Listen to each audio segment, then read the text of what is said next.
What did you say to her? Told her I loved her. Those were the final words Joseph Looney said to his mother moments before she died. He was 13 years old when his mom, Judy, passed away from breast cancer. We shared her story and her fight with cancer shortly after her death 2 years ago this month.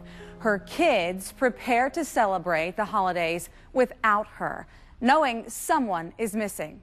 And this family sits down for Thanksgiving dinner in just days. This year, there's another empty chair and another missing piece of the family. Hundreds of people gather at Four States Fairgrounds in Texarkana for the Susan G. Komen Race for the Cure. Each one walking in honor of a loved one. For the Looney family, every step, every mile is dedicated to the memory of their mother. It's something I know that it would make our mom very proud, so that's why we do it for her. Judy Looney died 2 years ago in November, losing her hard-fought battle with breast cancer. We shared her story here on KSLA News 12 days after her death. We told you how the youngest of her 5 children, Joseph, sparked a relationship with a hospice worker named Tamika, who comforted the family in the moments after Judy's death. Do you still talk to her? Do you really? Yep. 2 years later, I met up with the Looney children again at a place that meant so much to their mother. What's crazy is our mom, brought all her grandkids here and had a cookout, and this is the table we were actually at. And she lined up all the grandkids on the bridge, and from oldest to youngest, and took pictures. Yep. And that was probably one of the last times I think that she had them all together. Mom didn't want any of us kids to worry. She never would talk about it and tell you what's going on. Towards the end, of her life, we probably didn't even know the severity of her diagnosis. Not knowing the intimate details of her illness took a toll on her 5 children. But in the weeks before her death, while she was in hospice care, the family found peace in those final moments. Nothing, however, would prepare them for what happened next.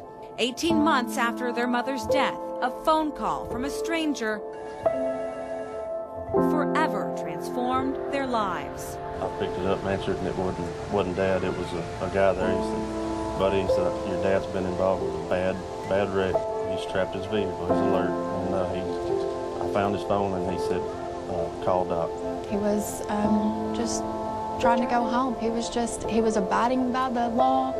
He had a seatbelt on, he was going the speed limit, and he was actually, he was hit head-on by a young driver. According to the Texarkana, Arkansas police report, a white F-150 crossed into oncoming traffic along Highway 82 and hit Michael Looney Sr.'s SUV head-on. The officer on scene, said, I do know he was alert, doesn't know who he is, but he's at Wadley, and, that's where you need to go. At the time, I thought, okay, he's Dad, he'll be fine. We left Wadley because they airlifted him to Little Rock. The flight nurse had called my sister, Leanne, and said, look, you guys get here as safe as you can, but we've done lost him on the flight. And that's when we really knew, and I just remember thinking, God, I can't go through this again. Their father was rushed into surgery. There was nurses and doctors in there surrounding him, working on him, and one come to me and grabbed me and said, "Son, we're losing him. We can't, nothing we can do." Michael Looney died at a hospital in Little Rock. A witness at the scene of the accident told police she swerved to avoid hitting the truck first and claims the driver, DeMarcus Piggy, was looking down when he crossed the yellow line. We may never know. Distracted driving, texting, fell asleep. We don't know. What the Looney children did know, 18 months after they buried their mother, they'd do the same with their father. The youngest, Joseph, now 15 years old, started high school and attended his first homecoming dance without his parents sharing in the moment. I know this is hard for you. I hate it for Joseph. He will not have a parent there to watch him graduate. Or it makes me really sad for my niece that's due in January. She'll never know how great her grandparents were. Relationships and experiences never known by their mom and dad. How do you guys keep it together? I don't know. I don't know. Lots of prayer, because I guess you don't have a choice, but more than anything because our parents raised us to be strong people. The siblings now use their strength to celebrate their parents by raising awareness for breast cancer and the dangers behind the wheel. The holiday's definitely going to be hard for that family. Joseph's older brother, Doc, you heard from there, he is now his legal guardian.